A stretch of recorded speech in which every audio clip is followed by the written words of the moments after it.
मैं एक सीधी लाइन में अगर बात बोलूं, बाकी तज्जिया पेश करने से पहले, कि ये साल कैप्रिकॉर्नियन का साल है तो ये गलत ना होगा। बहुत सारे शॉर्ट टर्म प्लैनेट्स आपकी सलाहियतों को इन्हेंस करेंगे इस साल, एंड लॉन्ग टर्म प्लैनेट्स भी आपके लिए फेवरेबल होंगे। आपकी जो माइंड हेल्थ है वो इस साल फ्लरिश करेगी, रिपेयर होगी, आपका कॉन्फिडेंस बहाल होगा, आप रिस्की होंगे, डिसीजंस पुख्ता लेंगे, अफेक्टिव लेंगे, प्रॉफिटेबल लेंगे।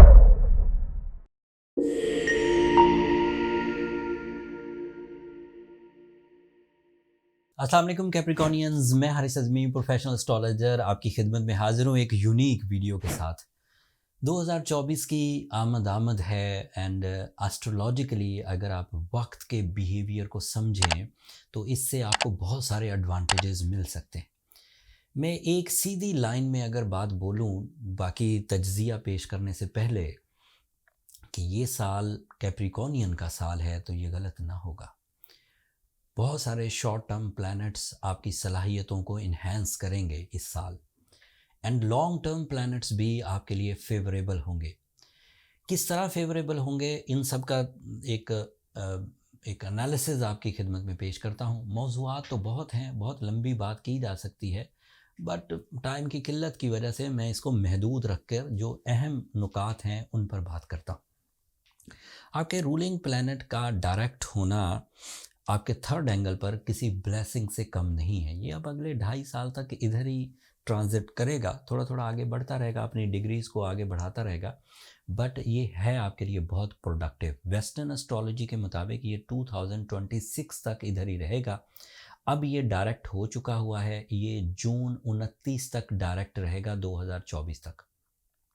इसके डायरेक्ट होने से एक तो आपकी नेचुरल एबिलिटीज़ जो आपके फर्स्ट हाउस को रिप्रेजेंट करता है, जैसे आपकी कुदरती सलाहियतें, leadership quality, creative skills, communicative skills, management and ideas, initiatives, bravery, powerful decisions, ये सब आपको इस साल सपोर्ट करेंगे। बात इतनी नहीं है, क्योंकि ये एक लंबा प्लैनेट है तो इसके करीब से सारे जो शॉर्ट टर्म प्लैनेट्स हैं वो गुजरेंगे, एंड हर प्लैनेट को ये इन्हेंस करता जाएगा उनकी सलाहियतों को। सो इस एतबार से 2024 के जब तक जो महीने डायरेक्ट सैटर्न के साथ आपको मिलेंगे, पहले 6 महीने, अप्रॉक्सीमेटली 7 महीने तकरीबन, ये आपके लिए कीमती 3 महीने हैं। इन महीनों में खुशबख्ती आपके साथ होगी जुपिटर की वजह से, वो 1 जनवरी को डायरेक्ट हो जाएगा एंड आपके 5th एंगल पर है। इसके बहुत सारे फ़ायदे हैं, अभी बयान करूँगा तफसील में। वीनस इस साल रेट्रोग्रेड होगा नहीं, थ्रू आउट ईयर वो डायरेक्ट ही रहेगा। वो भी आपके लिए बहुत इम्पॉर्टेंट है, वो आपके कैरियर को, मोहब्बत को, जज्बात को, एंड प्लेजर्स को, अटैचमेंट्स को, रिलेशनशिप को, इवन रोमांस को सपोर्ट करता है, तो वो भी बहुत अच्छा। मरकरी भी सारा साल अच्छा रहेगा मुख्तलिफ अंदाज से। कभी वो आपकी फाइनेंशियल आइडियाज़ में काम करेगा, कभी एजुकेशनल एक्टिविटीज़ को सपोर्ट करेगा, कभी आपकी टीचिंग स्किल्स बढ़ जाएंगी, कभी आपकी कम्युनिकेशन स्किल्स बढ़ जाएंगी, कभी आपके बिलीव्स इन्हेंस होंगे उसकी वजह से। लेकिन बहरहाल वो हर 4 महीने बाद रेट्रोग्रेड होगा 25 दिन के लिए।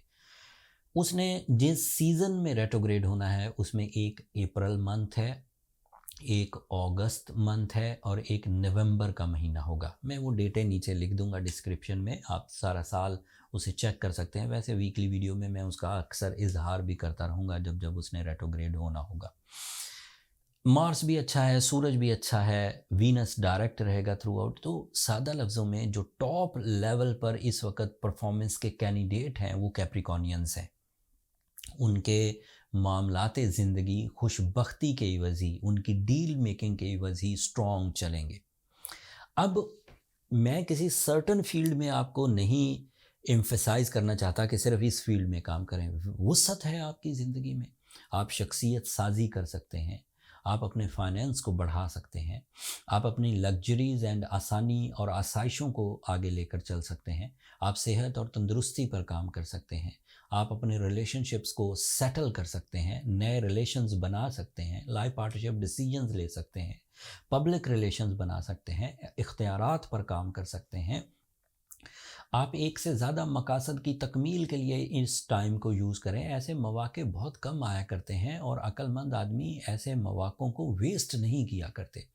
करियर अपॉर्चुनिटीज़ हैं आपके पास, लकी फैक्टर्स हैं आपके पास, ये इतनी फैसिलिटीज़ हैं कि अगर कोई एवरेज कैप्रिकॉर्नियन भी होगा और एवरेज एफर्ट्स भी करेगा तो उसे आइडियल रिजल्ट्स आने के चांसेस हैं। अब थोड़ा जिक्र करते हैं कि किन किन सेक्टर्स में आप बहुत ग्रो कर सकते। एक सेक्टर तो ये है कि आप जो इनफरादी तजर्बा रखते हैं अपनी ज़िंदगी में, तालीमी काबिलियत के इवज़ या अदरवाइज़ जो कुछ आपने ज़िंदगी में सीखा हुआ है, उन कामों को तो आप बेधड़क कर सकते हैं और उसके लिए पहले 6 महीने गैर मामूली हैं। उन 6 महीनों में अपॉर्चुनिटीज़ भी आएंगी, रिवॉर्ड्स भी जंपिंग स्टाइल होंगे एंड आसाइशें आपके मूड को प्लेजेंट रखेंगी। मतलब आपको रिवॉर्ड्स मिल रहे होंगे एंड आप अपने मूड्स को उन उन दिलचस्पियों में, उन एफर्ट्स में इन्वॉल्व कर सकेंगे। दूसरा फ़ायदा, आप मिशंस ऑफ लाइफ पर काम करेंगे। ये जर्नल प्रेडिक्शंस नहीं हैं कि आप सिर्फ 2 वक़्त की रोटी कमाएं, ज़रूरतें पूरी करें। ये बिग मिशंस के लिए प्रेडिक्शंस हैं जिनमें आपकी जो दरीना ख्वाहिशें होती हैं, चाहे वो आप अपनी फैमिली के फ्यूचर को सिक्योर करना चाहें, अपनी ज़िंदगी में लाइफ स्टेटस को अपग्रेड करना चाहें, अपनी ज़हनी काबिलियत बढ़ाना चाहें, हायर एजुकेशन पर इक़दामात करना चाहें, आपसी बहन भाइयों में या फैमिली में इत्तफ़ाक़ और बरकत कायम करना चाहें, या फिर अदरवाइज़ आप किसी कम्युनिटी या ग्रुप के लिए कोई वेलफेयर, वो भी आप कर सकते हैं।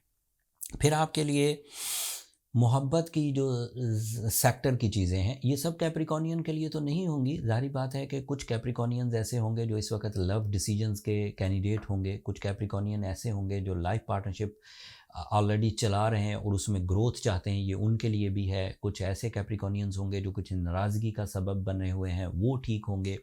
फिर वीनस आपके लिए कैरियर ओरिएंटेड अचीवमेंट्स भी लाएगा, तो आप एक वक्त में इनफरादी काम भी कर सकते हैं, टीम वर्क भी कर सकते हैं, पार्टनरशिप भी कर सकते हैं, अपनी ही सलाहियतों से एक से ज़्यादा सोर्स ऑफ इनकम अपना सकते हैं एंड अपनाने में मेरिट्स भी होंगे। ऐसा नहीं है कि आप ज़ोर ज़बरदस्ती करेंगे, कोई पहलवान वाली या वॉरियर वाली कॉन्सेप्ट से आगे चलेंगे, बहुत ईजीली हो जाएगा। फिर आपके लिए आपकी जो माइंड हेल्थ है वो इस साल फ्लरिश करेगी, रिपेयर होगी, आपका कॉन्फिडेंस बहाल होगा, आप रिस्की होंगे, डिसीजंस पुख्ता लेंगे, अफेक्टिव लेंगे, प्रॉफिटेबल लेंगे। आपकी लर्निंग कैपेसिटी, आपका क़ुव्वत हाफ़ज़ा, आपकी मुस्तकिल मिजाजी, आपकी लोगों के रवैयों को समझने की सलाहियत भी इस साल प्लैनेटरी पोजीशन से ही सपोर्टिव होगी। आपके लिए लॉसेस की रिकवरी, बुरी आदतों का ख़ात्मा, मुकदमेबाजी की खराबियाँ, उसको रद्द कर देना और उसमें से निकल आना, कर्ज़ों में से निकल आना, ये भी पॉसिबल है। आपके लिए जुपिटर 5th एंगल पर है, इसके वसी एडवांटेजेस हैं। ये नॉलेज को बढ़ाता है, ये लकी फैक्टर इन्हांसमेंट है, सडन गेन्स हैं। इसके अलावा भी जुपिटर की इंटरफेरेंस, जैसे बेऔलाद जोड़े हैं उनके लिए जब जुपिटर 5th एंगल पर होता है तो मुफीद रहता है। जैसे ऐसे लोग जो बहुत मेहनत के बाद थोड़ा सा रिज़ल्ट हासिल करते हैं, वो इस साल थोड़ी सी मेहनत से ज़्यादा रिज़ल्ट्स की तरफ जा सकेंगे। फिर आपका रूलिंग प्लैनेट अच्छे एंगल पर है, so you are going good. मुझे नहीं लगता कैप्रिकॉर्नियन को किसी तरह की हेजिटेशन आने वाली है। अलबत्ता जब आपका रूलिंग प्लैनेट रेट्रोग्रेड होगा तो कुछ महीने कमज़ोर आएंगे, लेकिन अगर आपने पहले 6 महीनों में अच्छे इक़दामात कर लिए होंगे, रिज़र्व्स क्रिएट कर लिए होंगे, लाइन ऑफ एक्शन तय कर लिया होगा, प्लान्स पुख्ता बना लिए होंगे, तो जब वो वीक पीरियड आएगा तो आपको कोई बड़ी परेशानी का सामना नहीं करना पड़ेगा। लकी फैक्टर्स आपके साथ हैं, सलाहियतें आपके साथ हैं, गोल्डन टाइम आपके साथ है, नॉलेज आपके साथ है, कम्युनिकेशन स्किल्स आपके साथ हैं। मुझे लगता है कैप्रिकॉर्नियन अच्छे चलेंगे and this is my professional statement. फिर भी कुछ कमी रह जाए, कोई कैप्रिकॉर्नियन ऐसा हो जिसके फैसलों ने उसकी कमर तोड़ दी हो, कोई कैप्रिकॉर्नियन ऐसा हो बीमारियों ने उसके लिए बिल्कुल राहें बंद कर दी हों, कोई ऐसा कैप्रिकॉर्नियन हो जिसकी रेपुटेशन इतनी डिक्रीज़ हो गई है कि अब उसे खड़े होने में बहुत प्रॉब्लम हो रही है, तो उसे थोड़ा रेमेडीज़ का सहारा ले लेना चाहिए, इलाज कर लेना चाहिए। इस साल 4 जनवरी को 2024 में 4 जनवरी को मुझे 25 साल हो जाएंगे एस्ट्रोलॉजी फील्ड में, इसकी बारीकियों को या इसको जज करने में अभी भी तालिब इल्म हूँ, लेकिन बहरहाल मैं उस 25 साला तजर्बे की बुनियाद पर कहता हूँ कि अगर आप नीलम यूज़ करें। नीलम एक स्टोन का नाम है, ये एक केमिस्ट्रिकल कंपाउंड है जिससे आपकी जो एनर्जीज़ हैं वो स्ट्रेंथन होंगी, आपके टाइम बिहेवियर में मज़ीद ग्रोथ आएगी, एज अ कैटलिस्ट चीज़ें तेज़ हो जाएंगी। साथ में मजहबी तौर पर अगर सूरह शम्स की तिलावत की जाए 5 दफ़ा एक दिन में, तो सूरह शम्स इत्तफाक, खैर और बरकत, जिस चीज़ में भी बरकत आ जाए, अगर टाइम में बरकत आ गई तो वो फ़ायदा देगी, अगर जज्बात में बरकत आ गई तो वो फ़ायदा देगी, अगर सेहत में बरकत आ गई तो वो फ़ायदा देगी, उधर से साइंटिफिक थ्योरी आपके वीकनेसेस को रिपेयर कर देगी। तो ये एक बेहतरीन कम्बिनेशन है आपकी कामयाबियों के लिए। बट स्टोन का जेन्युइन होना ज़रूरी है, नेचुरल होना ज़रूरी है। अगर आपने कोई फैशन स्टोन पहनना है तो आप कोई भी पहनिए, पीस ऑफ प्लास्टिक या पीस ऑफ ग्लास, तो वो फैशन काम करेगा, खूबसूरती आएगी, लेकिन इलाज के लिए आपको नेचुरल स्टोन की तरफ ही जाना होता है। हमने ये पिछले कुछ महीनों में देखा है, मैं इस बात पर ज़ोर देकर कह रहा हूँ कुछ महीनों से, कि अक्सर लोग ऐसे स्टोन्स बाय करते हैं जो या तो होते ही अननेचुरल हैं, ह्यूमन कॉज या सिंथेटिक, या फिर ऐसे स्टोन्स होते हैं जो क्वालिटी में बहुत लो होते हैं, लेकिन उन्हें साइंटिफिक थ्योरीज़ के साथ अल्ट्रा हीट ट्रीटमेंट देकर, ग्लास फिनिश करके, कलर इन्हेंस करके खूबसूरत बना लिया जाता है। वो स्टोन ट्रीटमेंट के काम नहीं आते, वो स्टोन ब्यूटी के, प्रीशियसनेस के, शख्सियत के रोब या बावकार करने के लिए पहनते हैं लोग, पहने, लेकिन इलाज के लिए पहनने के लिए आपको नेचुरल स्टोन की तरफ ही जाना होगा। अब नेचुरल स्टोन बाय करना एक यूनिक एक्सपीरियंस है। कलर चेक करना, क्लैरिटी चेक करना, स्पेसिफिक ग्रेविटी चेक करना, रिफ्लेक्टिव इंडेक्स चेक करना, ये इजी जॉब नहीं है। अगर आप एक्सपर्ट हैं फिर आपके लिए ये ट्रबल नहीं है, फिर आप अच्छे तरीके से जज करके ले लें। लेकिन अगर आपको इन चीज़ों का नहीं पता तो फिर आपको किसी रिलायबल इदारे पर डिपेंड करना होगा। एस्ट्रोजेम्स ने ये सहूलत आपको दी है। हमने बहुत सारे मुख्तलिफ ममालिक में जिमोलॉजिस्ट हायर किए और जो ओरिजिन है किसी स्टोन का, वहीं से स्टोन बाय करके एक इन्वेंट्री क्रिएट की astrogemofficial.com के नाम से। नीचे डिस्क्रिप्शन में उसका लिंक है, आप वहाँ से स्टोन बाय कर सकते हैं फॉर द ट्रीटमेंट्स। उधर मैंने ये कोशिश की है कि मैं अपने आर्टिकल्स भी लिख दूँ। अभी तो उसे जर्नली मैंने इन्वेंट्री क्रिएट की है, बट मैं ज़रूरत महसूस कर रहा हूँ कि आर्टिकल्स भी लिख दूँ कि किन लोगों को कौन से स्टोन, कौन सी कैटेगरी सपोर्ट करेगी। फ़िलहाल हमने उसकी 3 कैटेगरीज़ बनाई हैं: good quality, very good quality and premium quality.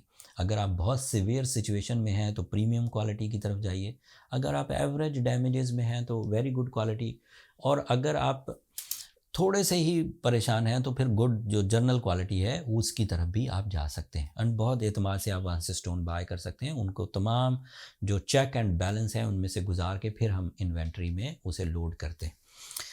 ये हफ़्ता इम्पॉर्टेंट बहुत था वीकली वीडियो के लिए, लेकिन मुझे 2024 की वीडियो आपकी खिदमत में पेश करनी थी, तो मैंने कोशिश की उस पर जो बेसिक एनालिसिस हैं एज़ प्रोफेशनल एस्ट्रोलॉजर वो आपकी खिदमत में दे दूँ।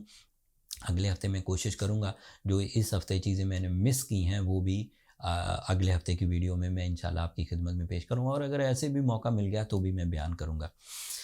ये ओवरव्यू था कैप्रिकॉनियंस के लिए, जिसमें मैंने अच्छे बुरे दौर, रेट्रोग्रेशंस, अफेक्टिव प्लान सब बयान किया। बट फिर भी आपको इनफरादी तौर पर अपने 2024 के बर्थ चार्ट की तरफ जाना चाहिए ताकि चेक हो जाए कि आप किन किन महीनों में बहुत और किन किन फील्ड्स में बहुत फ्लरिश करेंगे। उसके लिए ये नंबर नीचे चलते रहते हैं, आप उन पर रब्ता करके अपने लिए टाइम ले सकते हैं। अब मुझे इजाज़त दीजिए, अगर मेरा ये वक्त को समझाना आपको अच्छा लगा हो, 2024 के समझने में आपको मदद मिली हो, तो अपनी दुआओं में मुझे और मेरी टीम को ज़रूर याद रखिएगा। एंड चैनल को सब्सक्राइब करना भी मत भूलिएगा। कैप्रिकॉनियंस, आप लोगों की सब्सक्रिप्शन हमारी हौसला अफजाई की वजह बनती है। अगले हफ्ते तक के लिए भी इजाज़त दीजिए। अल्लाह ने के बाद।